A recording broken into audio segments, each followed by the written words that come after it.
So. A young lady asked, if you have a patient having a seizure, what should you do?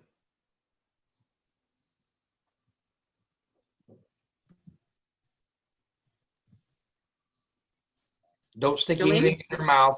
Don't stick your fingers in your mouth, because a lot of people lose their fingers.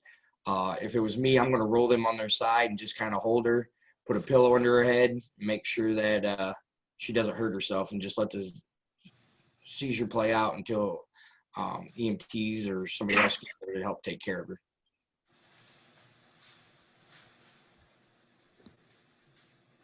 And I would say the same, Chuck, except with us, we just pad side rails so they don't bang against the side rails also. So one asked, as how many coronavirus people have you had so far or been encountered with? They are testing everybody that comes into the hospital. In order for them to go to surgery now, they need to have the results read, except for level 1 and level 2 surgeries, which need to get into the OR. It's an emergency, needs to get into the OR within an hour, which last night was one of those times they were a rule out patient. So we had to go through the whole 9 yards because we don't really know what the results are. So everybody has to gown and glove and put all their paraphernalia on. So with that being said, has anyone gotten you sick before?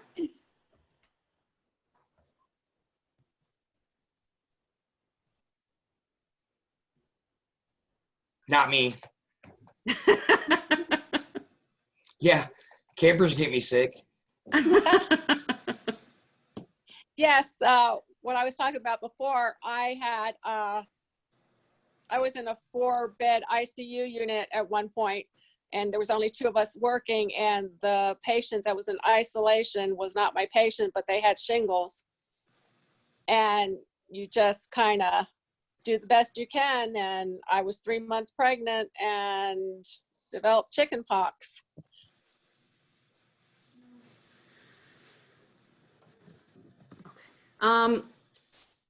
What is the most common broken bone?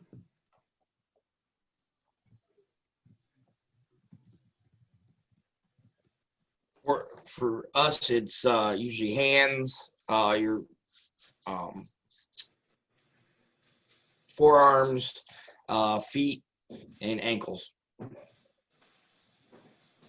I'd probably agree with that. I work on a orthopedic floor, which means that patients who have broken bones come to my floor, and I would agree with Chuck. One of the most common broken bones that we see are arms or probably legs. We do get a lot of car accident patients up on our floor, and a lot of the time I've had a number of patients who are in the front seat who are not driving, they're the passenger, and they have their feet up on the dashboard.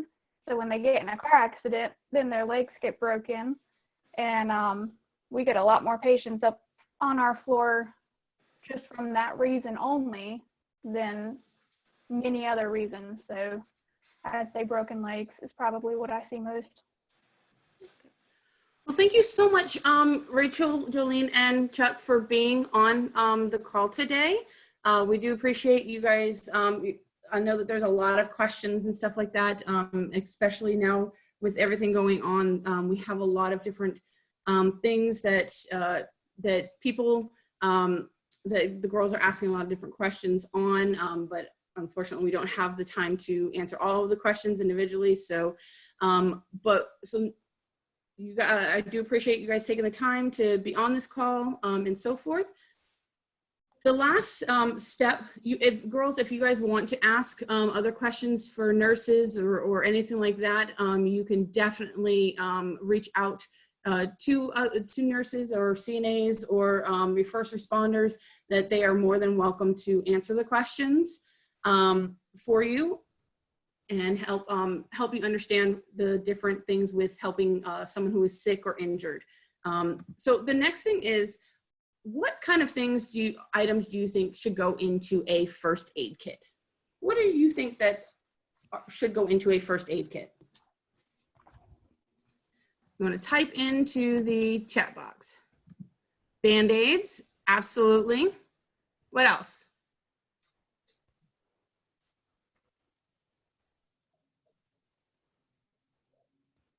Gauze, ACE wrap, gloves, absolutely. Does anyone know what gloves are called? A mask, yes. Triple antibiotic, hats, gauze, tape, alcohol wipes, something to clean the wound, hand sanitizer, cotton balls, pads, scissors, absolutely. So a lot of times what gloves are called PPE, personal protective gear, equipment, sorry, personal protective equipment. Exactly, thank you, Chloe, yes. They help protect you. So today what we are gonna do is we are going to make a basic first aid kit. So one of the things, as you go back to your troop or anything like that, you guys can do a creative way to create your own first aid kit by doing a roll the dice. I did this with girls before. Is we would take a bag and we had all of those different stations, and they would roll the dice to see what they put into their Ziploc bag that had their basic first aid kit. So that's always a fun thing that you can do. So today we're going to kind of create a basic first aid kit. So your first aid kits can look so different in many different ways. You can go and buy ones that are already available. This is one that that has a lot of things that are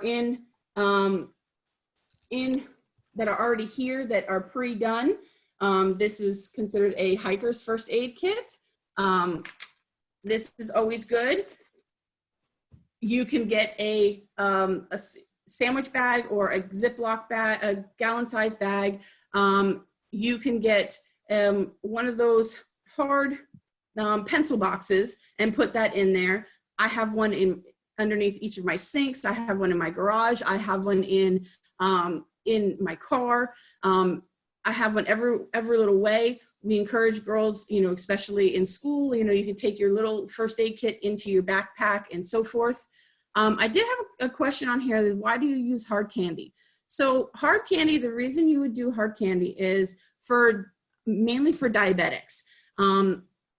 People who have type 1 diabetes is ones who do not produce enough insulin in their body, and type 2 is their bodies produce too much insulin.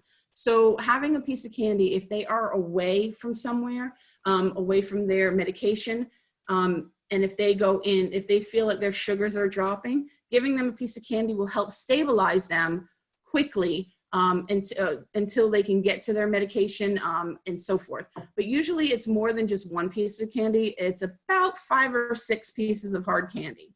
A lot of times they'll carry around the glucose tablets, so you can give them one of that. I know that this is a little daunting, but this is actually my first aid kit that I keep in my garage. Chuck would say I overdo it, but I have things in here like Band-Aids. I have packs of Band-Aids. I have triple antibiotic ointment in here. I have masks in here. I have alcohol wipes and cleansing wipes. I have a CPR mask because I am at the level where I can perform CPR and so forth. I have tape in here.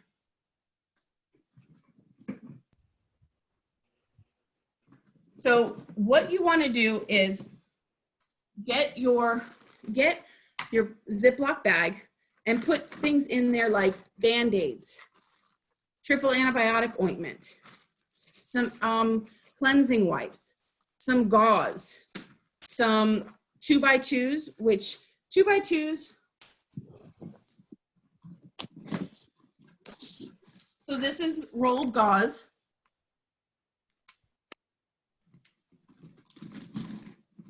And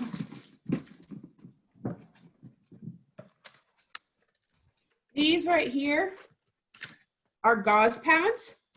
These are 2x2s, so they come sterilized. And 4x4s are basically double these. So you would use this, like if you have a cut or anything like that, and you want to, you can put those together. What you want to do is you want to, like Chuck had said earlier, is you want to stop the bleeding. When someone had asked about how much do you put on, you want to put on, you want to be able to put enough on to where it stops the bleeding. So you want to make sure that you are putting on, you don't want to remove the gauze. You want to keep packing it on until the bleeding has stopped, and then you can wrap it with the gauze.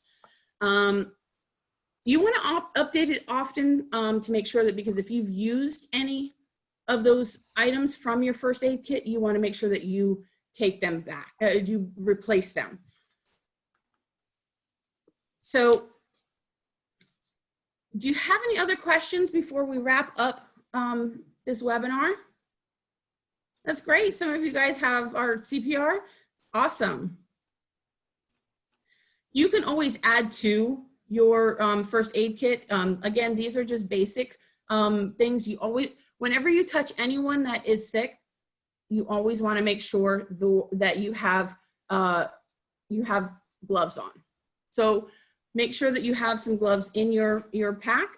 Those can help with a lot of other things. When I teach babysitting, when you do need to make sure that you should be wearing gloves when you change a diaper as well. So those gloves can be used for pretty much anything that you need to, that are coming in with any kind of bodily fluids or anything. All right, well, thank you again for watching today's webinar and joining us this morning. We have completed steps 1 through 5 today. Step 1 will need to be completed on your own, again, to create your poster with the check called CARE in order for you to complete your first aid badge. Thank you again for joining today. We hope that you had some fun learning sorry about that. Hope that you had some fun learning and that you had the basic understanding of how to help someone who is injured or has an illness. And you can always add to your first aid kit other than these basics. Don't forget to tune in next week, April 15th, next Wednesday at 10 a.m. for working on the Juniors Simple Meal Badge. Also today we will have live on Facebook at 3 o'clock, ice tie-dyes. So enjoy us for that fun activity. Thank you. Have a good day.